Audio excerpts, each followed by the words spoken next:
Dear students, welcome back. 3 years paper, analysis, explanation and guess. This time it is for CGDI. आप समझ गए होंगे, constitutional government and democracy in India, जो कि एक नए अवतार में DSC 9 के फॉर्म में अब आपको दिखता है new education policy FY UGP के थर्ड सेमेस्टर में।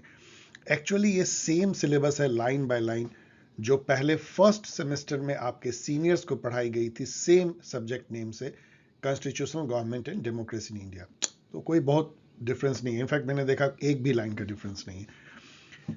इसलिए ये पॉसिबल हो पाया कि थोड़े बहुत चेंजेस के साथ उस गाइड को मैं ला पाया जो आपको एग्जाम में हेल्प कर रहा है, आपको पता है। और आज हम लोग डिस्कस करेंगे उसके पास 3 इयर्स पेपर के। तो मेरे पास में 3 साल के पेपर हैं, बिकॉज ये फर्स्ट सेमेस्टर में, जैसा मैंने बताया, ये थी। सो आपको काफी फायदा हो सकता है ये देखने से कि किस टाइप के पेपर इसमें आते रहे हैं पिछले 3 सालों में, और आपको भी लगभग वैसे ही पेपर आएंगे। सो लेट अस सी। ये है इसका न्यू सिलेबस, जो कि जैसा मैंने बोला कि पहले के सिलेबस में थोड़ी बहुत हल्की फुल्की चेंज है। यूनिट 1 जो है वो constituent assembly and the constitution, constitution की फिलॉसफी क्या है, कॉन्स्टिट्यूएंट असेंबली कैसे बनी, उसमें जो डिबेट है थोड़ी बहुत उसको भी पढ़ लीजिएगा। And features of the constitution, feature and philosophy दोनों बहुत मिलते जुलते टर्म है। फिलॉसफी मतलब कहां से आया है कॉन्स्टिट्यूशन में, जो आइडिया है मान लीजिए फंडामेंटल राइट की, वो किस पॉलिटिकल फिलॉसफी से गाइडेड है, डीपीएसपी किस पॉलिटिकल फिलॉसफी से गाइडेड है। दोनों बहुत अलग अलग जगह से आते हैं, like north pole south pole sort of. तो उस टाइप की बातें, जो हमारी फेडरलिज्म है उसका क्या ओरिजिन है, वो कैसे आते हैं, किस टाइप का फेडरलिज्म है, जो गवर्नेंस है, जो पार्लियामेंट्री फॉर्म हम लोगों ने अपनाया है, ऑल। तो ये सारी चीजें जो हैं वो आत्मा हमारे कॉन्स्टिट्यूशन की किस फिलॉसफी से गाइडेड होती है, इस पे मैंने वीडियो भी बनाया है और गाइड में भी है, आप पढ़ सकते हैं। और उसी से हमारी फीचर्स आते हैं। फीचर मतलब ये कैसा कॉन्स्टिट्यूशन है, ये एक फेडरल कॉन्स्टिट्यूशन है। ये डिफाइन करता है हमारे पॉलिटी को, एक parliamentary form of cabinet system जो गवर्नमेंट की होती है, जो ब्रिटेन में है, वो हम उसकी एक फीचर है। इसके अलावा जो फेडरलिज्म है वो एसिमेट्रिक है, वो भी एक इसकी फीचर हो जाती है। इसके अलावा जो इसमें फंडामेंटल राइट हैं वो लिबरल प्रिंसिपल से गाइडेड है, लिबरल डॉक्ट्राइन से, जिसको हम लोगों ने अपनाया क्योंकि उसके अंडर में ही, ब्रिटिश रूल के अंदर हम लोग काफी साल तक रहे। और जो डीपीएसपी है उसमें कहीं ना कहीं सोशलिस्ट और गांधीयन आइडियोलॉजी जो है उससे वो गाइडेड है। तो इस तरह के कई फीचर्स जो है, आप एक रिजिड जैसा कॉन्स्टिट्यूशन है लेकिन उसको अमेंड किया जा सकता है, तो सेमी रिजिड कह सकते हैं, ये भी एक इसकी फीचर है। बहुत लॉन्ग है, one of the longest constitution है, ये भी एक इसकी फीचर है। यहाँ पे जो है इंडिविजुअल के अलावा ग्रुप को भी राइट्स दिए गए हैं, ये भी एक इसकी फीचर है। एंड मेनी अदर फीचर्स आप इसमें देख सकते हैं। इसके अलावा सिटीजनशिप पहले कहीं और था, उसको यहाँ पे लाया गया है क्योंकि बहुत इंपॉर्टेंट है। फंडामेंटल राइट और directive principle of state policy and fundamental duties इसमें इंसर्ट किया गया है। ड्यूटी शायद पहले नहीं लिखी हुई थी, तो ठीक है, ये फर्स्ट यूनिट है। देन दूसरी यूनिट है जो ऑर्गन्स ऑफ गवर्नमेंट है, लेजिस्लेचर, एग्जीक्यूटिव एंड जुडिशरी। उसके अंदर में आपको लेजिस्लेचर, ऑफ कोर्स पार्लियामेंट के जो दोनों पार्ट हैं, लोकसभा राज्यसभा, और प्रेसिडेंट भी उसके एक इंटीग्रल पार्ट होते हैं, उसके बारे में जानना है आपको। और जो रिप्रेजेंटेशन जो पार्लियामेंट में चेंज हुई है, रिप्रेजेंटेशन का खाका बहुत बदला है। यदि आप एक सर्वे करें कि किस बैकग्राउंड से हमारे एमपी आए थे 1952 में, तो अधिकतर उसमें से बोर्जोजीज क्लास के थे, हाई कास्ट के, अर्बन एरिया के जो मेल थे वो रिप्रेजेंटेटिव थे। यदि आज आप रिप्रेजेंटेशन का एक मैप देखेंगे कि कौन बैठते हैं पार्लियामेंट में, तो हो सकता है कि आधे से अधिक लोग उसमें से बैकवर्ड कास्ट या अदर बैकवर्ड कास्ट के हों, और वो बहुत छोटी जगहों से वो जनरली जो है आते हैं। और उनकी जो उनको आप बोर्जिस क्लास नहीं कह सकते हैं, वो किसान बैकग्राउंड से आएंगे, कुछ जो है ट्रेड यूनियन से उभर करके आते हैं, कुछ छात्र राजनीति से आते हैं, लेकिन किसी भी तरीके से आप उसको बोर्जोजीज नहीं कह सकते। तो ये जो चेंज हुआ है रिप्रेजेंटेशन में, इसके अलावा वुमेन भी आपको अब 9 से 10% दिखती है, जो कि आगे आने वाले कुछ दशकों में 33% दिखेंगे, क्योंकि वो बिल ऑलरेडी जो है अमेंडमेंट बिल पास हो चुका है, ऑफ कोर्स उसमें अभी देर है क्योंकि उसको इंप्लीमेंट थोड़ी उसकी देर से होगी। तो आप देख सकते हैं कि रिप्रेजेंटेशन जो है पार्लियामेंट में कितना बदला है, और उस पर जो अभी डिबेट है कि क्या वो सही है नहीं है, किसको मिलना चाहिए। जैसे रिजर्वेशन जो है SC ST के लिए किया गया, वुमेन के लिए भी किया गया, ये सब आपको जो है खास करके इस बार चूंकि वुमेन्स रिजर्वेशन हुई है तो उस पे क्वेश्चन पूछा जा सकता है कि अभी जो वुमेन रिजर्वेशन बिल पास हुई है उसका जो पार्लियामेंट के रिप्रेजेंटेटिव जो कैरेक्टर है उस पर क्या असर पड़ेगा, ये पूछा जा सकता है। एग्जीक्यूटिव में जो है आपको इलेक्शन के बारे में पढ़ना है, सॉरी मतलब प्रेसिडेंट के इलेक्शन पावर फंक्शन एंड उनके डिस्क्रिशनरी जो डिस्क्रिशन है उसके बारे में पढ़नी है, और सेम प्राइम मिनिस्टर के बारे में भी। और जुडिशरी में जो है जजेस के अपॉइंटमेंट कैसे होते हैं हाई कोर्ट और सुप्रीम कोर्ट में, जो कि बहुत एक कंट्रोवर्शियल टॉपिक बन गई है because of this collegium system. उस पर कई तरह के डिबेट हैं कि ये कॉन्स्टिट्यूशन की भावना के अनुरूप नहीं है, और कई लोग कहते हैं कि ये बहुत अच्छा है इंडिया में जो डिवाइस हुई, क्योंकि एग्जीक्यूटिव का रोल अपॉइंटमेंट में कम होने से जजेस इंडिपेंडेंट हो गए हैं। ये दोनों ही डिबेट चलते हैं। इसके अलावा जो पावर एंड फंक्शन जो high court and supreme court का है वो भी आपको पढ़ना है। यूनिट 3 में जो है इंडिया एक अलग तरह का फेडरलिज्म है जिसको हम कहते हैं एक तरह का ज्वाइनिंग टुगेदर फेडरलिज्म। मतलब ये कोई सॉरी होल्डिंग टुगेदर फेडरलिज्म, मतलब ये कोई ऐसा नहीं है कि कमिंग टुगेदर फेडरलिज्म या ज्वाइनिंग टुगेदर फेडरलिज्म है कि पहले से कुछ स्टेट थे, इंडिया पाकिस्तान बांग्लादेश, और मिलकर के एक जो है फेडरल स्टेट बनाते हैं। नो, इट वाज लाइक कि एक यूनियन क्रिएट किया गया और उसके स्टेट को एक तरह का ऑटोनॉमी दी गई, इसलिए इंडिया यूनियन ऑफ स्टेट कहलाता है, not a federation of state. तो इसकी जो फेडरलिज्म है वो एक अलग तरीके, कई लोग इसको सेमी फेडरल स्टेट कहते हैं, जैसे कि KC Wheare and many other जो जानने वाले हैं कॉन्स्टिट्यूशन को, वो इंडिया के कॉन्स्टिट्यूशन को पूरी तरह फेडरल नहीं मानते। इसके अलावा इसमें एसिमेट्री जो है वो भी बहुत एक स्पेसिफिक फीचर। एसिमेट्री का मतलब होता है कि यहाँ यूनियन है, और यूनियन से जो जितने स्टेट 25, 26, 27 जो मिलते हैं वो अलग अलग टर्म्स कंडीशन में मिलते हैं। यदि आप देखेंगे आर्टिकल 371 तो उसमें ए से लेकर के कई MN तक महाराष्ट्र, गुजरात, सिक्किम, अरुणाचल प्रदेश सबको अलग अलग कुछ कुछ जो है कुछ अलग तरह का एक कह लीजिए विशेष जो है दर्जा दिया गया है, जिससे कि वो दूसरे स्टेट के कंपैरिजन में इंडियन यूनियन से अलग टर्म्स एंड कंडीशन पे मिलते हैं। This is called asymmetric federalism, जहां कि हर federating unit same term condition के साथ में रिलेशन नहीं रखता है। इसके अलावा एसिमेट्री जो है यूनियन और स्टेट में भी है। ह्यूज अमाउंट ऑफ यूनियन काफी हैवी है पावर में, उसका जो लिस्ट है यूनियन लिस्ट वो 100 सब्जेक्ट का है, जबकि लगभग आधे केवल स्टेट लिस्ट में है और बाकी जो है वो कंकरेंट लिस्ट में है। कंकरेंट लिस्ट में भी यदि यूनियन लॉ बना देता है तो स्टेट जो है वो उसकी लॉ उससे नीचे हो जाती है यदि सेम सब्जेक्ट में बनाए। फिजिकल मामले में, पैसे के मामले में तो यूनियन इतना स्ट्रांग है, स्टेट एक तरह से यूनियन के ग्रांट इन एड पे डिपेंड करते हैं, क्योंकि अधिकतर जो इनकम टैक्स हो चाहे तो GST भी और एक्साइज सभी जो है वो यूनियन ही वसूलती है जनता से। इसके अलावा आपको जो है पंचायती राज एंड म्यूनिसिपलिटी पढ़नी है, जो 73rd एंड 74th अमेंडमेंट से लाया गया 1992 में। एक बहुत बड़ी बात हुई, लेकिन उसका जो इम्प्लीमेंटेशन है वो उतना अच्छा नहीं हुआ जितना कि आशा था, तो वो एक तरह से एक आधा अधूरा प्रयास ही जैसा दिखता है जमीन पे।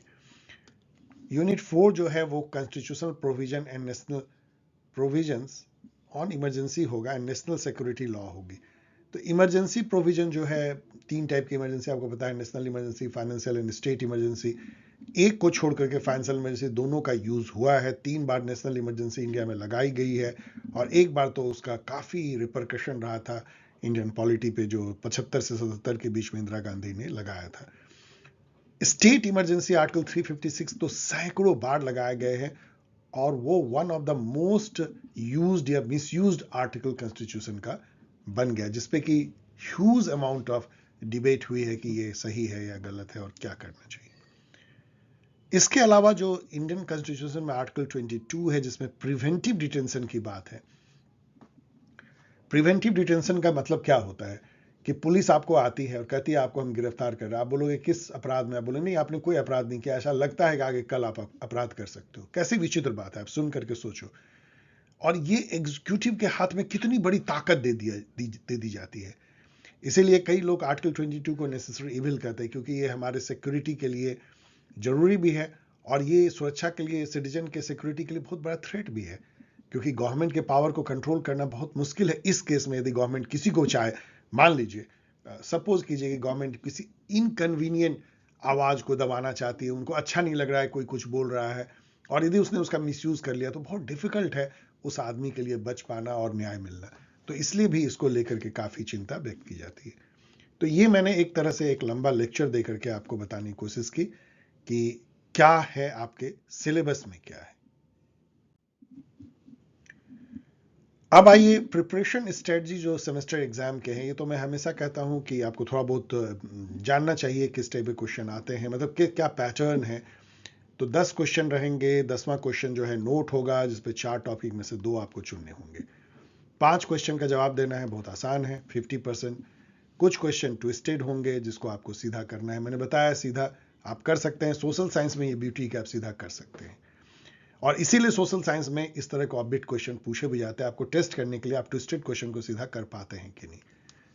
कम से कम 5-6 बार जो है पॉल साइंस हेल्प की वीडियो देखें, 6 से 7 बार जो है जो एग्जाम गाइड CGDI की मैंने रिलीज किया उसको पढ़ें, उसको याद करें, और एक्सटेंसिव स्टडी रखें। मेरे हिसाब से 10 के 10 क्वेश्चन देखे जाएं, क्योंकि कौन सा ट्विस्टेड आ जाए तो क्यों उसको सीधा करें आप, जो सीधे क्वेश्चन उसको लिख डालिए। एंड यहां से आप गाइड जो है डाउनलोड कर सकते हैं, डिस्क्रिप्शन में भी इसका क्लिकेबल लिंक दिया गया है। अब आइए एक एक करके हम लोग 4 या 5 यूनिट का देखते हैं।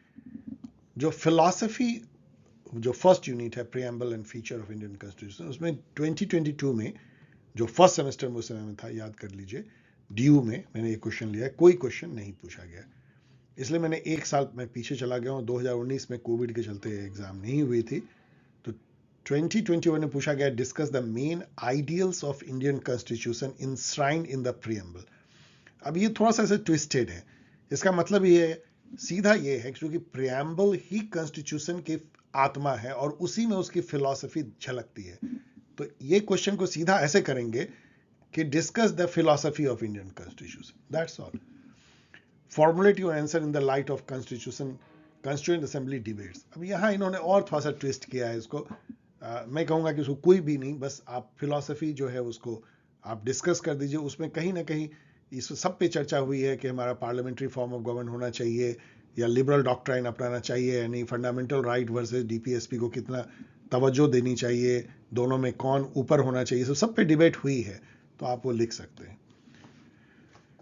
2020 में है examine the role and contribution of constituent assembly in framing the Indian constitution. ये क्वेश्चन इसलिए अच्छा है कि इसमें आपको कॉन्स्टिट्यूशन असेंबली ऐसा सिलेबस इस बार लिखा गया है, तो कैसे कॉन्स्टिट्यूशन असेंबली बनती है, कैबिनेट मिशन प्लान 1946 के तहत बनी थी। 1937 में जो इलेक्शन हुए थे इस प्रोविंसेस के, स्टेट कह लीजिए, उनके जो MLAs थे उस समय कह लीजिए रिप्रेजेंटेटिव, उन्होंने इनडायरेक्ट मेथड से जो है कॉन्स्टिट्यूशन असेंबली के मेंबर्स का चुनाव किया था। लेकिन जो प्रिंसली स्टेट का जो पार्ट था, जो कि ब्रिटिश गवर्नमेंट के अंदर नहीं था या ब्रिटिश इंडिया के अंदर नहीं था, उसके अलग ढंग से वहां के राजाओं को अधिकार दिया गया था नॉमिनेट करने के लिए। तो इस तरीके से कॉन्स्टिट्यूशन असेंबली 399 लोगों का बना था। बाद में पाकिस्तान चले गए करीब 100, तो इंडिया में कितना 299 या कुछ रह गए। और वो रिप्रेजेंटेशन जो है वो पूरे सभी तबके का था। ऑफ कोर्स वो बोर्जेजीज थे, इसमें कोई शक नहीं, वो जो है कई उसमें एरिस्टोक्रेट और लैंडेड जेंट्री के लोग थे, जमींदार तबके के, लेकिन वो एक बेनिवोलेंट लीडर थे, इलीट जरूर थे, लेकिन वो एक बेनाइन इलीट थे और एक फिलोसॉफिकल इलीट, जिसको आप ट्रेडिशनल इलीट कहते हो, उस टाइप के थे। तो उन्होंने एक बहुत जबरदस्त ढंग से जो अपना ब्रेन लगाया और उसको बनाया। उसमें अंबेडकर जैसे जो है, जो नीचे तबके से आए हुए लोग भी उसमें थे, जो ड्राफ्टिंग कमेटी के चेयरपर्सन थे। तो उनका जो कंट्रीब्यूशन है कॉन्स्टिट्यूएंट असेंबली का, उनमें कैसे डिबेट होती है और किस तरीके से वो बनाते हैं, ये सब चीजें इसमें आपको लिखनी है। 2018 में क्वेश्चन है critically examine the philosophy of Indian constitution as enshrined in the preamble. ये दोनों क्वेश्चन सेम है। अब यहाँ फीचर नहीं पूछा है, ये सब कुछ छोड़ दीजिए, मैं गेस वेस कुछ नहीं कर रहा हूँ। ये पहले की कॉपी पेस्ट है, छोड़ दीजिए। मैं ये कह रहा हूँ कि ज़्यादा चांस है कि इस बार भी आपको फिलॉसफी ऑफ इंडियन कॉन्स्टिट्यूशन पूछे जाने का, या जो फीचर्स ऑफ इंडियन कॉन्स्टिट्यूशन, दोनों लगभग एक है, मेरे गाइड में देख लीजिए। थोड़ा बहुत अलग है, फिलॉसफी से ही फीचर निकल के आते हैं, मैंने उसको बहुत अच्छे से लिखा है, आप उसको देख लीजिए। अब आइए fundamental rights and directive principle debates on citizenship, इस थीम पे देखें तो 2022 में क्वेश्चन है differentiate citizen from citizenship.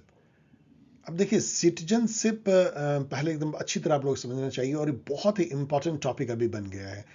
Citizen कौन होते हैं? कोई एक पॉलिटिकल कम्युनिटी है जो सॉवरेन है, और वो सॉवरेन पॉलिटिकल कम्युनिटी अपनी गवर्नेंस डिसाइड करती है, कैसे हम गवर्न करेंगे अपने को, क्या फॉर्म अपनाएंगे, उसको कॉन्स्टिट्यूशन आप कह सकते हैं। तो इस पॉलिटिकल कम्युनिटी के जो इक्वल मेंबर होते हैं वो सिटीजन कहलाते हैं। उस सॉवरेन पॉलिटी में, उस टेरिटरी में रहने वाले जो भी हक किसी को मिला हुआ है उस पॉलिटिकल कम्युनिटी के मेंबर होने का, वो सबको बराबर मिलेगा यदि वो सिटीजन है। तो दिस इज सिटीजन। और सिटीजनशिप जो है एक स्टेटस है, और सिटीजन जो है एक इंटिटी है। कोई आदमी सिटीजन कहलाता है जो सिटीजनशिप का स्टेटस को एक्वायर करता है। जैसे इंडिया में यदि आप सिटीजन हैं तो आपको वोट देने का अधिकार है, आपको बहुत सारे फंडामेंटल राइट केवल सिटीजन को ही है, 15, 16, 19, 29, 30, बाकी फॉरेनर को नहीं है। गवर्नमेंट की किसी भी स्कीम के लाभ लेने का आपको अधिकार है। इसके अलावा बहुत सारे राइट्स जो हैं वो आपको केवल सिटीजन को ही मिलते हैं, फॉरेनर को, एलियन को वो नहीं मिलते हैं। हर कंट्री ने अपने लिए अपने सिटीजन को अलग जो है ट्रीट किया है, as far as facilities, power and kind of advantage is concerned, और जो बाहर के लोग हैं उनके लिए अलग। चूंकि ये एक आपको अधिकार देता है, स्टेटस देता है, तो इसके लेकर के काफी लोग टची हो जाते हैं यदि सिटीजनशिप पे आंच आती उनको दिखती है तो। इसके अलावा दूसरे कंट्री का सिटीजनशिप लेने की भी होड़ चलती है। जैसे अमेरिका के सिटीजन बनने के लिए होड़ होगी, क्योंकि आपको अमेरिका अमीर है तो आपको वो इक्वल राइट्स यदि मिल जाता है अमेरिकन के बराबर, तो आपको बहुत सारी ऐसे फैसिलिटी मिल जाती है। लेकिन अमेरिका गार्ड करेगा कि कोई भी उसका सिटीजन ऐसे ना बन जाए। तो ये जद्दोजहद जो है चलती रहती है। Discuss the contemporary citizenship debate with reference to recently amended citizenship law in India. तो 2019 में जो सिटीजनशिप CA जिसको कहते हैं, उस पर काफ़ी विवाद हुआ था, आपको पता है क्या है, मैंने आंसर में लिखा। इसके अलावा अभी भी सुप्रीम कोर्ट में एक अमेंडमेंट हुई थी सिटीजनशिप एक्ट में 6A को लेके, और ये सेक्शन 6 से है, चेक कर लीजिएगा। जो भी सुप्रीम कोर्ट में, इसमें ये था कि असम अकॉर्ड के बाद जो है ये डाल दिया गया था कि जो लोग बांग्लादेश से या बाहर से आए हैं असम में 1971 के पहले तक, तो वो वहाँ के सिटीजन माने जाएंगे। इस पर भी लेके काफ़ी जो है विवाद हो रही है, और ये हो रहा है कि डिस्क्रिमिनेटरी है, और अभी सुप्रीम कोर्ट में कॉन्स्टिट्यूशनल बेंच इसको हियर कर रही है कि ये अमेंडमेंट सही नहीं था। तो सिटीजनशिप बहुत टची इशू बनते जा रहा है। उसका कारण यही है कि हर कंट्री की जो आर्थिक हालत है, जो वो फैसिलिटी अपने इक्वल कम्युनिटी मेंबर को दे पा रहे हैं, अलग अलग है। तो लोग जो हैं पहला तो चाहते हैं कि किसी भी पॉलिटिकल कम्युनिटी के मेंबर रहें इक्वल मेंबर, जिससे कि उनको हक मिले, और दूसरा वो चाहते हैं कि किसी और बेहतर कंट्री के वो सिटीजन यदि बन जाए तो उनको और ज़्यादा बेहतर हक हो जाएंगे। तो इस टाइप की एक जद्दोजहद है। इसी के चलते पूरी दुनिया में सिटीजनशिप देने को लेकर के, सिटीजनशिप लेने को लेकर के काफ़ी जो है डिबेट अभी और काफ़ी पॉलिटिक्स चलती है। सेकेंड क्वेश्चन है, how has the right to life and personal liberty evolved in the aftermath of the Maneka Gandhi versus union of India case. ये क्वेश्चन आपको ये कहता है कि देखिए जो मनेका गांधी केस क्या था, इसमें ये हुआ था कि ड्यू प्रोसेस डॉक्ट्राइन जो है वो सुप्रीम कोर्ट ने एक्सेप्ट किया था, अपने हाथ में एक पावर ले लिया था। उससे पहले जो है सुप्रीम कोर्ट किसी भी जो गवर्नमेंट की एक्ट होती थी लॉ बनाने की, गवर्नमेंट नहीं पार्लियामेंट की, उसको केवल ये देखते थे कि procedure as establish by law से बनी है कि नहीं, मतलब जो ड्यू प्रोसेस कॉन्स्टिट्यूशन में होनी चाहिए उसको फॉलो करते हुए वो लॉ बनी है कि नहीं। लेकिन उस लॉ के कंटेंट पे सुप्रीम कोर्ट नहीं जाता था कि वो लॉ अच्छी है कि बुरी है, उससे समाज का भला होगा कि नहीं होगा, वो कैसी पॉलिसी ला रही है, ये जो उसके अंदर घुस जाना ये नहीं था। लॉ को ब्लैक बॉक्स मान रहे हैं और हम ये देख रहे हैं कि बस एक प्रोसीजर को फॉलो हो रहा है। लेकिन मनिका गांधी केस से जो है वो ड्यू प्रोसेस की जो पावर है वो कोर्ट अब ये भी अपनाने लगी कि कॉन्स्टिट्यूशन की फिलॉसफी के अनुसार है कि नहीं, कॉन्स्टिट्यूशनल मोरालिटी के अनुसार है कि नहीं, कॉन्स्टिट्यूशनल स्पिरिट के अनुसार है कि नहीं। इस चीज को जब देखने लगी तब उससे जो है right to life and personal liberty का दायरा बहुत ज्यादा दिखने लगा। उसके बाद से ही देखिए कि सुप्रीम कोर्ट ने एक सीरीज ऑफ जजमेंट में कहा कि नहीं, ऐसे केवल जो आर्टिकल 21 में right to life and personal liberty लिखा हुआ है ना, उसका मतलब केवल ये नहीं होता है कि आपको ऐसे वेजिटेटिव ऐसे जानवर की तरह जीना, केवल उसको जीना है। आपको राइट टू प्राइवेसी होना चाहिए, राइट टू शेल्टर होना चाहिए, राइट टू लाइवलीहुड होना चाहिए, आपको राइट टू एजुकेशन बच्चों को होना चाहिए, right to clean air and pure environment होना चाहिए, इस टाइप की। तो राइट टू लाइफ को जो उन्होंने फैलाया उसका दायरे को, वो इसी पे था ड्यू प्रोसेस डॉक्ट्राइन के बेसिस पे। तो यही आपको लिखना है। ऑफ कोर्स ये डिफिकल्ट क्वेश्चन हो सकता है। 2021 में है discuss the main provisions of the citizenship act 1955। ये मैंने अपने गाइड में पूरा लिखा है और ये बहुत एक्सपेक्टेड क्वेश्चन भी है। What are the contemporary debate on citizenship in India. तो ये मैंने अभी आपको 2 डिबेट आप इस पर लिख सकते हैं। एक तो जो असम में हुई है, हो रही है अभी, आप जाइए इंटरनेट पे आप पढ़ भी लीजिए उससे रिलेटेड, जो 5 जज की बेंच बैठी, जो मैंने भी आपको बताया 6A अमेंडमेंट से रिलेटेड। और दूसरी तो सीए पे पूरी बहस हो ही गई एक तरीके से। और तीसरी बहस जो है आप इन कंटेम्प्रेरी वर्ल्ड में जो चल रहा है उस पर भी आप कह सकते हो, ऑफ कोर्स इंडिया उससे भी जुड़ा हुआ है, कि कैसे लोग जो है ललायित होते हैं रिच कंट्री के सिटीजनशिप लेने को लेकर के, और उसके चलते क्या क्या हथकंडे अपनाए जाते हैं और कैसे कंट्री अपने सिटीजनशिप को गार्ड करती है। 2020 में क्वेश्चन है analyse the importance of directive principle of state policy. तो ये तो मैंने गाइड में काफ़ी अच्छे से लिखा है। अब यहाँ क्या बताएं, यहाँ केवल ये मैं बोलूँगा कि डीपीएसपी एक बहुत अलग फिलॉसफी से आती है। इसमें गांधीयन आइडियोलॉजी है, इसमें सोशलिस्ट थॉट है, और ये राइट्स का भी एक अलग जनरेशन से आती है। जो फंडामेंटल राइट है वो फर्स्ट जनरेशन ऑफ राइट से आती है, सिविल लिबर्टीज। और जो डीपीएसपी है वो सेकंड जनरेशन राइट से आते हैं, सोशियो इकोनॉमिक राइट, जहाँ पे बात की जाती है right to livelihood, right to equal pay for equal work, right of participation in management of the workers, और इस टाइप की बातें। मतलब जहाँ पे कि इस रियल सब्सटेंटिव इक्वालिटी देने की बात आती है। यदि फंडामेंटल राइट को आप देखेंगे तो वो एक तरह का निगेटिव राइट है। उस अधिकार को देने के लिए स्टेट को कुछ भी नहीं करना है। आपको फ्रीडम है कहीं घूमने का, स्टेट को कुछ नहीं करना है, पैसे है तो घूमिए। आपको कुछ भी बोलने का अधिकार है, स्टेट चुप रहेगी, आपको गिरफ्तार नहीं करेगी, दैट्स ऑल। लेकिन जो डीपीएसपी में जो अधिकार दिए गए हैं वो पॉजिटिव राइट्स हैं, और उसको पूरा करने के लिए स्टेट को बहुत मशक्कत करनी पड़ती है, मेहनत करनी पड़ती है। और डीपीएसपी के जो अधिकार हैं उससे ही लोगों का जीवन जो है वो बदल सकता है। फंडामेंटल राइट जो है वो तो बस जिसके पास पैसे हैं, जिसके पास में जो फैसिलिटी है, रिसोर्सेज हैं, जो हैब्स हैं, उनके लिए है। वो उनको आज़ादी है कुछ भी बोलने की, कहीं भी घूमने की, कोई बिजनेस करने की, कोई एसोसिएशन बनाने की, सारी कुछ देखोगे तो जिसके पास सब कुछ है, जो सड़क पे फुटपाथ पे सोता है, उसके लिए फंडामेंटल राइट का कोई मायने खास नहीं है। इसलिए डीपीएसपी बहुत इंपॉर्टेंट है। वो एक पॉजिटिव राइट्स आपको देती है, पॉजिटिव फ्रीडम की तरफ जो है वो ले जाती है, और स्टेट एक तरह से वेलफेयर स्टेट बनने लगता है जब वो डीपीएसपी को पूरा करने की कोशिश करता है। इसके अलावा डीपीएसपी जो है वो फंडामेंटल राइट को एक दिशा भी देती है।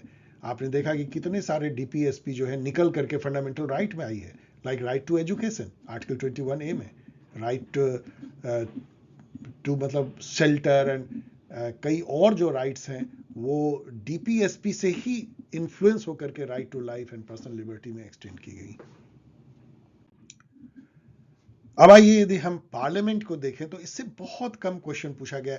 पिछले 2022 में कोई क्वेश्चन नहीं, 21 में कोई क्वेश्चन नहीं, 20 में है evaluate the role and function of Lok Sabha, do you think, sorry यहाँ यू मैंने से लिखा, do you think nature of its representation has change recent time. ये तो मैंने अभी डिस्कस भी कर दिया। इसके अलावा 19 में क्वेश्चन था critically examine the changing nature of Indian parliament since 1990। अब ये दोनों क्वेश्चन लगभग एक है। मतलब चेंजिंग नेचर मतलब क्या है कि जब कोलिशन एरा आया और उससे भी पहले तो, उससे पहले नहीं, उसके साथ ही जब मंडल कमीशन लागू होने की बात आई तो पूरा जो रिप्रेजेंटेशन है वो मैप बदल गया। अब जो है ज़्यादा से ज़्यादा अदर बैकवर्ड क्लास से जो है रिप्रेजेंटेशन होने लगी, और जो छोटे शहरों से, किसानी के बैकग्राउंड से, ट्रेड यूनियन से, और उस तरह के जिसको आप कह सकते हैं अनऑर्गेनाइज सेक्टर से के जो लीडर्स थे, उस टाइप के लीडर जो हैं इसमें ज़्यादा से ज़्यादा आने लगे, और जो बोर्जोजीज जो एक तरह का प्रभाव था वो पार्लियामेंट पे कम हुआ।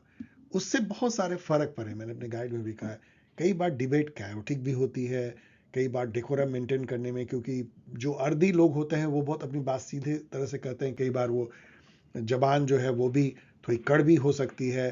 तो और जो जो rule regulation, decorum, maintain, quorum, ये सब चीज़ें बहुत लोग उसको बहुत अवॉइड, मतलब बहुत लोग उसको तवज्जो नहीं भी देते हैं जो इस तरह के बैकग्राउंड से आते हैं, क्योंकि उनको लगता है कि ये सब जो चोचले हैं वो बोर्जोइस क्लास के बनाए हुए हैं, पढ़े लिखे लोगों के हैं, कि ये नहीं कहना है, वो नहीं कहना है, ऐसे खड़े होना है, ऐसे झुकना है।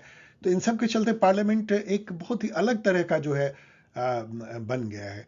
और अभी जो उसमें भाषा भी यूज होती है वो भी बहुत ही कई बार बहुत आश्चर्य भी हम लोगों को लग सकता है, क्योंकि अभी कुछ एमपीज ने जो भाषा यूज की है एक दूसरे के लिए, वो सुनने लायक भी नहीं है, मतलब सड़क पे भी लोग दूसरे को नहीं कह सकते हैं। तो इन सब के चलते जो है संसद की गरिमा डेफिनेटली कम हुई है। और इसके अलावा पूरी दुनिया में, इंडिया में ही नहीं, जो 3 ऑर्गन होते हैं, लेजिस्लेचर और एग्जीक्यूटिव और जुडिशरी, उसमें एग्जीक्यूटिव जो लेजिस्लेचर है वो नीचे से नीचे जाता गया है। ये पूरी दुनिया में ऐसा हो रहा है। एग्जीक्यूटिव जो सरकार बनाती है वो बहुत पावरफुल वैसे भी रहती है, और पार्लियामेंट्री डेमोक्रेसी में क्या होती है, पार्लियामेंट्री फॉर्म गवर्नमेंट के लेजिस्लेचर और एग्जीक्यूटिव में एक तरह का घालमेल होता है, क्योंकि जो प्राइम मिनिस्टर होते हैं वो लेजिस्लेचर दल में जो सबसे बड़ी पार्टी होती है कोलिशन, उसके लीडर होते हैं।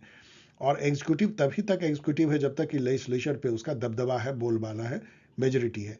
इसके चलते लेजिस्लेचर एक तरह से एग्जीक्यूटिव के पॉकेट में होती है, तो केवल जुडिशियरी ही इंडिपेंडेंट रह जाती है पार्लियामेंट्री फॉर्म ऑफ गवर्नमेंट में। तो एग्जीक्यूटिव के तुलना में लेजिस्लेचर की कोई खास अहमियत नहीं रह जाती है। इस चलते भी पार्लियामेंट की फंक्शनिंग बहुत ही, मतलब एक तरह से बहुत ही डाइल्यूट हुई। अभी आप देखें कि अभी जो इंडिया में क्या हुआ, अभी जो जस्ट विंटर सेशन खत्म हुआ, अपोजिशन के लगभग 150 एमपी को निष्कासित कर दिया गया, जो भी रूल रेगुलेशन थे उसके तहत किया हाउस के चेयर ने, दोनों हाउसेज में। तो एक तरह से क्या हुआ कि पूरी पार्लियामेंट जो है वो केवल जो रूलिंग पार्टी के मेंबर के द्वारा या उसके सपोर्टर के द्वारा जो है बैठते थे वो, और उसमें कोई नहीं था। और उसमें बहुत सारे बिल, बहुत important, postal bill, telecom bill, 3 criminal laws and election commission के बिल एंड सब पास कर लिए गए। तो वो जो पासेज आप देखोगे तो एक्चुअली क्या है, कैबिनेट ने जो फैसला किया वही पार्लियामेंट ने मुहर लगा दिया। तो parliament become a just a kind of sanctioning authority of the cabinets, मतलब इन डी फैक्टो जो सामने दिखता है कि उसकी, तो इससे जो है पूरे पार्लियामेंट्री डेमोक्रेसी की गरिमा कम होती है।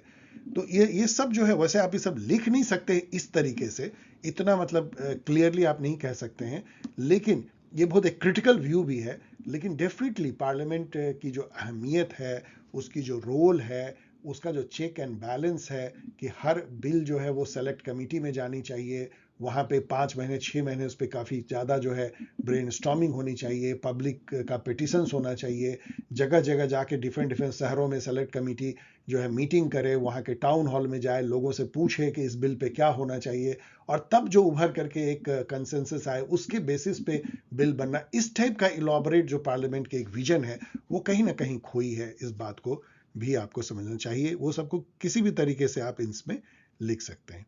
तो वही बात यहाँ भी, assess the functioning of Indian parliament. Of course parliament की फंक्शनिंग जो है वो डिरोगेट हुई है एग्जीक्यूटिव सुप्रीमेसी के जमाने में।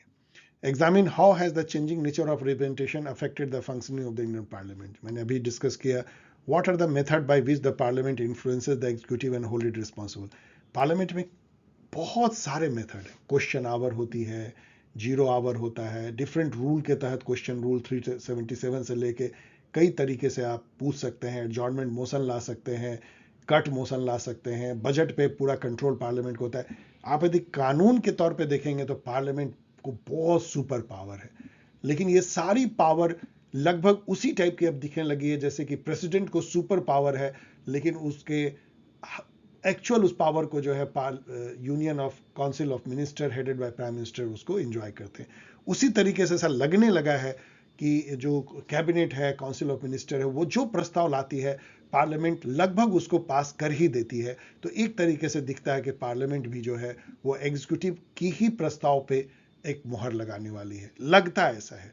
बिकॉज या तो अपोजिशन की वॉइस जो है वो अच्छे से वो है नहीं पार्लियामेंट में, क्योंकि अपोजिशन बहुत वीक हो गया है, या जो भी वॉइस है उसकी सुनी नहीं जाती, क्योंकि मेजोरिटी से ही डिसीजन होना है, और मेजोरिटी उसी पार्टी की होती है जो सत्ता में है। तो ले दे के क्या हुआ कि जो सत्ता में है वो जो बिल चाहेंगे वो पार्लियामेंट उसको पास करना ही होगा, कानून के रूप में भी करना होगा, इसमें कोई गलत भी नहीं है।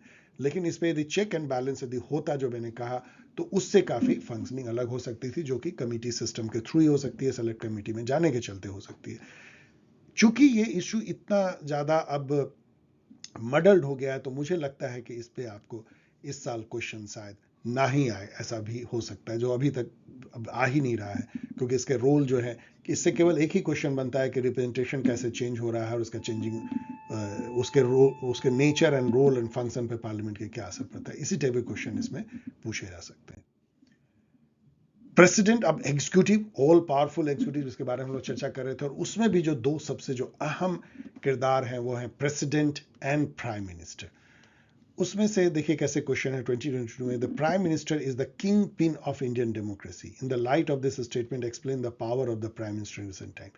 तो आपको पता है कि एक बहुत ही मजेदार बात है कि प्राइम मिनिस्टर नाम जो है पूरे कॉन्स्टिट्यूशन में 4-5 बार केवल आया है, लेकिन सबसे जो इंपॉर्टेंट फंक्शनरी है इंडियन पॉलिटी में वो है प्राइम मिनिस्टर। क्यों? क्योंकि एक आर्टिकल है 74, वो ये कहता है कि प्रेसिडेंट में, मतलब पहले तो एक आर्टिकल कहता है कि प्रेसिडेंट में सारी एग्जीक्यूटिव पावर जो है प्रेसिडेंट में निहित है, और सभी काम जो एग्जीक्यूटिव होगा वो प्रेसिडेंट के ही द्वारा डिसीजन लिया जाएगा, प्रेसिडेंट के नाम से होगा, सभी अपॉइंटमेंट, सभी कुछ। और आर्टिकल 74 कहता है कि प्रेसिडेंट वही करेगा जो council of minister headed by prime minister उसको एडवाइस करेगा। तो अब एक्चुअल क्या हुआ, सारे जो प्रेसिडेंट के पावर हैं वो प्राइम मिनिस्टर जो हेड करता है काउंसिल ऑफ मिनिस्टर, ये मिलकर के लेंगे। और चूंकि काउंसिल ऑफ मिनिस्टर का जो ब्रह्मा विष्णु महेश है, मैं कहता हूं, मतलब जो बनाता है काउंसिल ऑफ मिनिस्टर को, जो उसको मेंटेन करता है, जो उसको नाश कर सकता है, वो प्राइम मिनिस्टर है। तो इसका मतलब क्या हुआ कि प्राइम मिनिस्टर इज सर्वे सर्वा, जो प्राइम मिनिस्टर चाहेंगे वही जो है काउंसिल ऑफ मिनिस्टर चाहेगी, और वही प्रेसिडेंट को करना होगा।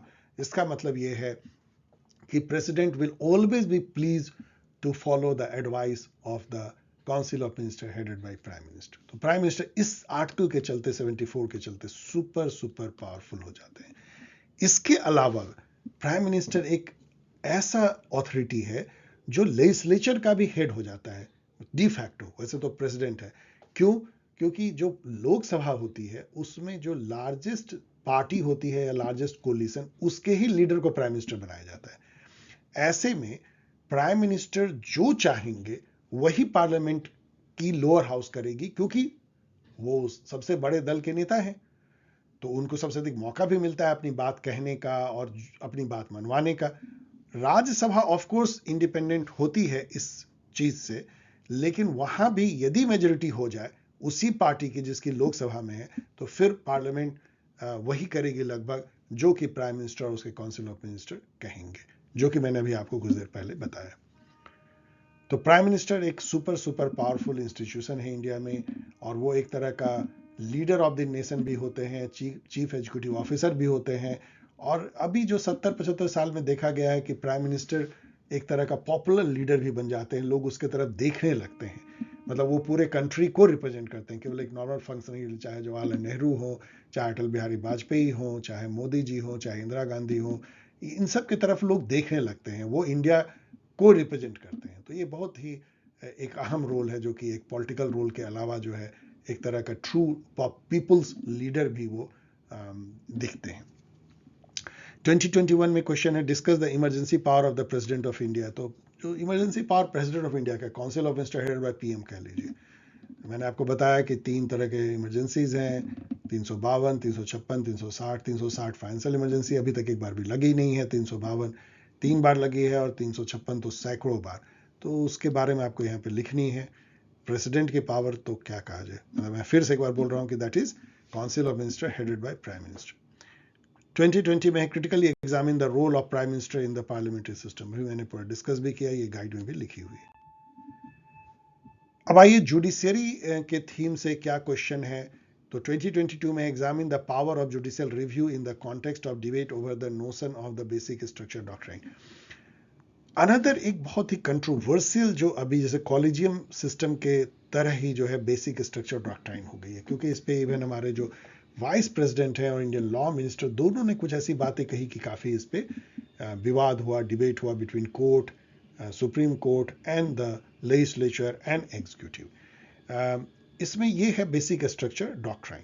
बेसिकली पहले समझिए कि power of the judicial review कहाँ से कोर्ट ड्रॉ करती है। इसके पहले अभी मनेका गांधी केस में हम लोगों ने देखा कि कोर्ट केवल प्रोसीजर इस्टेब्लिश बाय लॉ ही नहीं चेक करती है किसी लॉ को ठोक बजा के देखने के लिए, लेकिन ड्यू प्रोसेस ऑफ लॉ तक भी चली गई है, जो कि कंटेंट ऑफ लॉ है। कॉन्स्टिट्यूशन में एक आर्टिकल है, आर्टिकल 13(2), वो कहता है कि कोई भी यदि लॉ बनाती है पार्लियामेंट, तो उसको सुप्रीम कोर्ट या हाई कोर्ट उसको देखेगी कि वो एज पर कॉन्स्टिट्यूशन है कि नहीं और फंडामेंटल राइट को इन्फ्रिंज कर रहा है कि नहीं। यदि कोई भी लॉ फंडामेंटल राइट को इन्फ्रिंज करेगी तो उसको निरस्त कर दिया जाएगा कोर्ट के द्वारा। अब इसमें कहीं ये नहीं है कि और किसी कारण से निरस्त किया जाएगा, केवल फंडामेंटल राइट को इन्फ्रिंज करने। लेकिन इसके बेसिस पे सुप्रीम कोर्ट और हाई कोर्ट ने अपनी पावर ले ली जुडिशियल रिव्यू की हर तरह के इश्यूज पे, कि हम देखेंगे कि वो लॉ जो है वो प्रोसीजर से बनी है कि नहीं। और बाद में मनेका गांधी केस के बाद तो उन्होंने ड्यू प्रोसेस डॉक्ट्राइन के तहत, जो मैंने कहा, कंटेंट ऑफ द लॉ पे भी लेने लगे कि उस पर भी हम रिव्यू करेंगे। तो इसकी जो है कहां तक वो करेंगे, मतलब क्या लिमिट है। तो कोर्ट ने खुद ही केशवानंदा भारती केस में ये कहा कि देखिए, पार्लियामेंट जो है उसके पास में सुप्रीम पावर है किसी भी आर्टिकल को मॉडिफाई करने का, अमेंड करने का कॉन्स्टिट्यूशन का, लेकिन एक लिमिट है, लक्ष्मण रेखा है, वो है basic structure, BSD, basic structure doctrine. Constitution का बेसिक स्ट्रक्चर को आप चेंज नहीं कर सकते, बाकी तो आपको जो करना है उसके अंदर करो। जैसे मान लो कि कॉन्स्टिट्यूशन एक बॉल है, तो इसका बेसिक स्ट्रक्चर बॉल होना है, इसके अंदर में आपको जो करनी है, आप जितना चेंज करना है करो, लेकिन इस बॉल को जो है आप कल को आप सॉलिड स्क्वायर नहीं बना दोगे, बेसिक स्ट्रक्चर चेंज नहीं करोगे।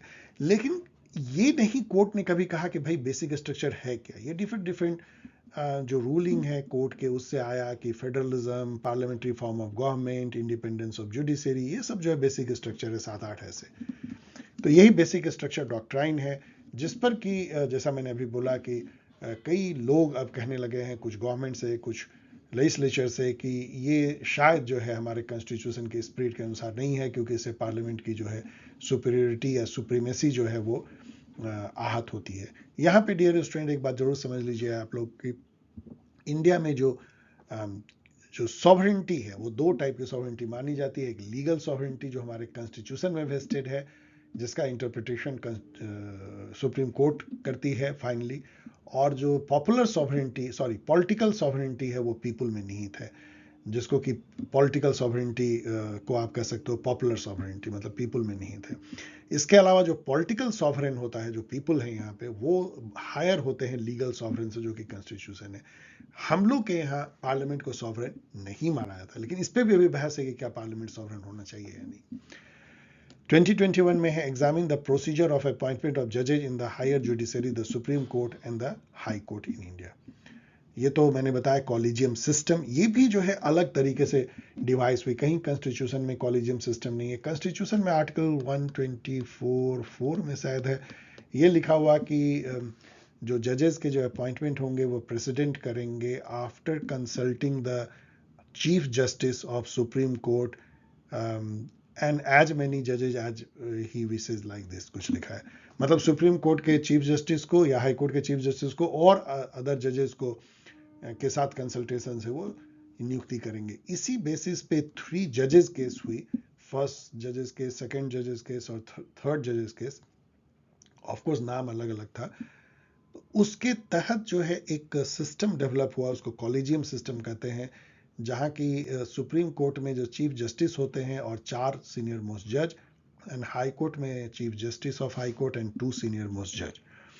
तो यहाँ पे 5 जजों की एक कॉलेजियम बनती है और हाई कोर्ट में 3 जजों की, और वही जो है जितने अपॉइंटमेंट होने हैं हाई कोर्ट और सुप्रीम कोर्ट में या ट्रांसफर, उसको वो अध्ययन करते हैं और रिकमेंड करते हैं गवर्नमेंट को, जो लगभग गवर्नमेंट मान लेती है।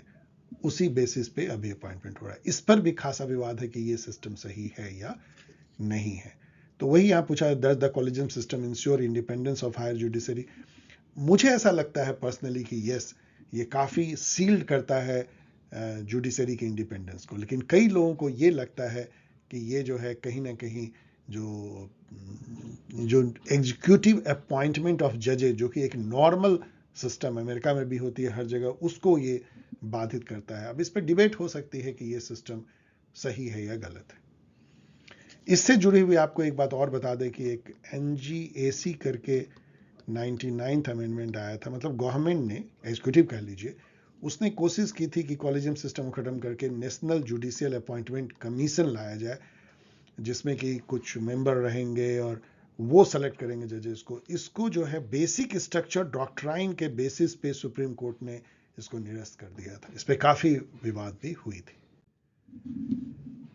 अब आइए फेडरलिज्म के बारे में थोड़ी चर्चा कर लेते हैं। Division of power, emergency provision. तो 2022 में है व्हाट इज फेडरलिज्म। फेडरलिज्म मतलब एक ऐसी व्यवस्था है जहां पे कि एक ऐसी पॉलिटी है जहां पे कि डिफरेंट लेवल्स ऑफ गवर्नमेंट होते हैं, एक लेवल नहीं। मतलब जो सिटीजन होते हैं उस कंट्री के, वो 2 गवर्नमेंट के तहत जो है, या 3 गवर्नमेंट के तहत वो आ सकते हैं। एक यूनियन गवर्नमेंट या फेडरल गवर्नमेंट होती है, और दूसरे जो है फेडरेटिंग यूनिट होते हैं। दोनों same citizen, set of citizen पे जो है गवर्नेंस करते हैं। और दोनों जो यूनिट होते हैं, जो फेडरेटिंग यूनिट जो इंडिया में स्टेट कहलाती है, और फेडरल यूनिट, फेडरल जो एंटिटी जो इंडिया में यूनियन गवर्नमेंट कहलाती है, दोनों एक ही कॉन्स्टिट्यूशन से अपनी जो है पावर ड्रॉ करते हैं, और दोनों एक दूसरे पे निर्भर नहीं होते हैं, दोनों इंडिपेंडेंट होते हैं। मतलब स्टेट जो है सेंट्रल गवर्नमेंट पे निर्भर नहीं है, वो कोई इसकी यूनिट नहीं है। ऐसा नहीं है कि हेड ऑफिस है, ये इसकी विंग है। दोनों एक ऑटोनोमस है और कॉन्स्टिट्यूशन से अपनी पावर ड्रॉ करते हैं, और दोनों के बीच में क्लियर जो है डिवीजन ऑफ पावर होती है, जो हमारे 7th शेड्यूल में लिखा हुआ है, और उसको एडजुडिकेट करने के लिए एक फेडरल कोर्ट होती है, जो यहाँ सुप्रीम कोर्ट है। तो इसको फेडरलिज्म कहते हैं, इस व्यवस्था को। Symmetrical and asymmetrical features of Indian federalism, मैंने आपको अभी बताया कि कैसे यूनियन के साथ हर जो फेडरेटिंग यूनिट है अलग अलग अधिकारों के साथ मिलती है। आर्टिकल 371 ए से लेके कई, अभी आर्टिकल 371 को तो निरस्त किया गया है, लेकिन अभी और सारे स्टेट को जो स्पेशल प्रिविलेज अभी भी मिले हुए हैं, तो ये एसिमेट्रिक है। इसके अलावा फेडरल जो गवर्नमेंट है और जो स्टेट गवर्नमेंट, उसकी भी अलग अलग पावर है, वो भी जो है एसिमेट्रिक है। तो ये दोनों एसिमेट्रीज यहाँ दिखती हैं। 2021 में क्वेश्चन है, examine symmetrical and asymmetrical feature of Indian federalism. ये दोनों क्वेश्चन जो है एक है, और एक इसका मैंने अपने गाइड में पूरा डिस्क्रिप्शन दिया है। 2020 में कोई क्वेश्चन नहीं है। इसमें भी ऑफ लेट कोई क्वेश्चन नहीं पूछा जा रहा है। 2022 में नहीं, 21 में नहीं, 2020 में था, what are the achievement and shortcomings of Panchayati Raj system in India. Explain the features of Panchayati Raj in India under 73rd amendment. तो ये मैंने आपको ऑलरेडी डिस्कस कर लिया है, ये बहुत ही यूजुअल क्वेश्चन है। 73rd अमेंडमेंट होती है, 3 टियर पंचायती राज बनाई जाती है। गांव में ग्राम सभा होती है, उसके ऊपर या ग्राम पंचायत, ग्राम सभा फिर ग्राम पंचायत, पंचायत का जो हेड सरपंच होता है। फिर इंटरमीडिएट लेवल पे जो है मंडल पंचायत होती है, पंचायत समिति, और हाईएस्ट लेवल पे जिला परिषद होती है। इन सब के जो चेयरपर्सन होते हैं, एक्सेप्ट फर्स्ट लेवल के, इंडायरेक्टली चुने जाते हैं। सभी सिटीजन जो एडल्ट होते हैं वो वोट देते हैं। इसमें रिप्रेजेंटेशन भी जो है वुमेन को दिया गया 33%, वो बहुत बड़ी बात हुई। और शेड्यूल कास्ट, शेड्यूल ट्राइब को दिया गया। अब कई जगह जो है ओबीसी को भी रिजर्वेशन देने की इसमें बात हो रही है। इससे गांव देहात में जरूर पॉलिटिकल अवेयरनेस आई, रिप्रेजेंटेशन मिला दबे कुचले सबअल्टर्न क्लास को, और एक तरह का सोशल ऑडिट जैसी भी हुई कि मनरेगा जैसे स्कीम पर पंचायत नज़र रख सकती है। छोटे मोटे जो काम हैं वो भी पंचायत ने किए। लेकिन जो कॉन्स्टिट्यूशनल स्पिरिट था जिसके तहत कि ये 3rd लेयर ऑफ गवर्नमेंट, मतलब फेडरल पहले थी, यूनियन, फिर स्टेट, और फिर पीआरआई, जो ये प्रयास था वो एक तरह से नहीं हुआ, क्योंकि कॉन्स्टिट्यूशन में ही स्टेट को ये कहा गया कि जितना चाहे उतना इसको डेलीगेट करे। और स्टेट क्यों डेलीगेट करेगी, तो एक तरह से ये जो है थोड़ा आधा अधूरा ही प्रयास दिखता है।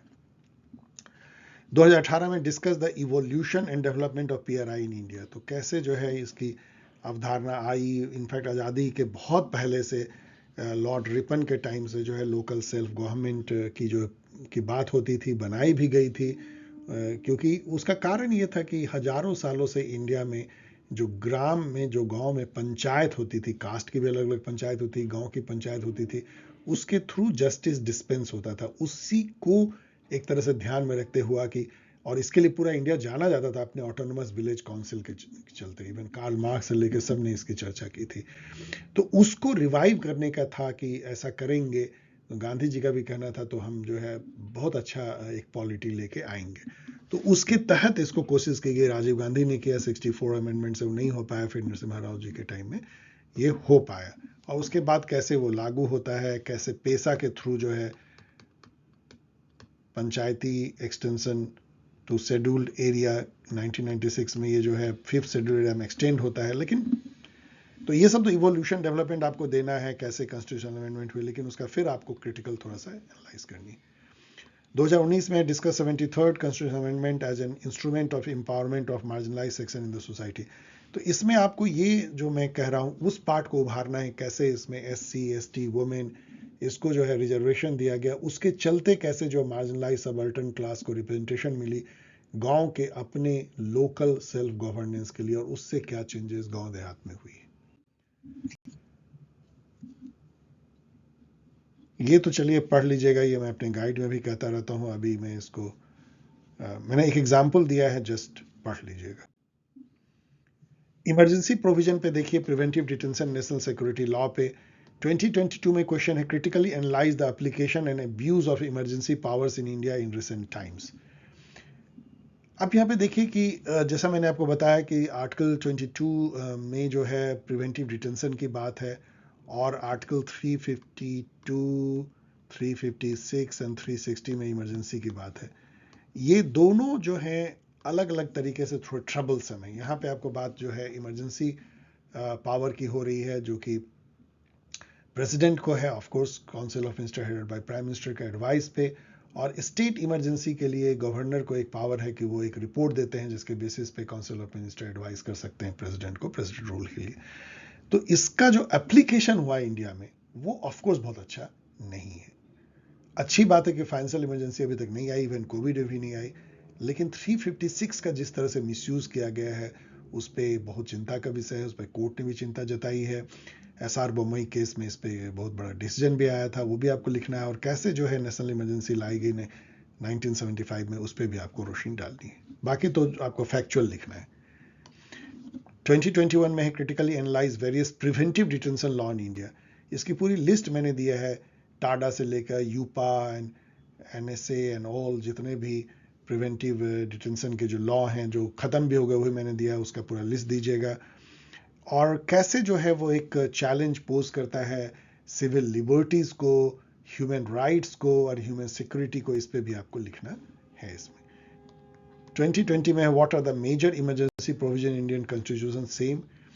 Discuss the use and abuse of emergency, तो ये तो 2022 और ये तो बिल्कुल जो है सेम क्वेश्चन है। So, okay, dear student, I hope with this I am concluding all the past year paper analysis for semester exam. I am very happy कि मैं ऐसा कर पाया। I hope कि ये भी आपको हेल्प करेगा, और एग्जाम के बाद अपने क्वेश्चन पेपर को मेल करना ना भूलें इस मेल ID पे, क्योंकि उसी से ये सिलसिला आगे भी जारी रह सकता है, आपके जूनियर्स को इसका फायदा मिल सकता है।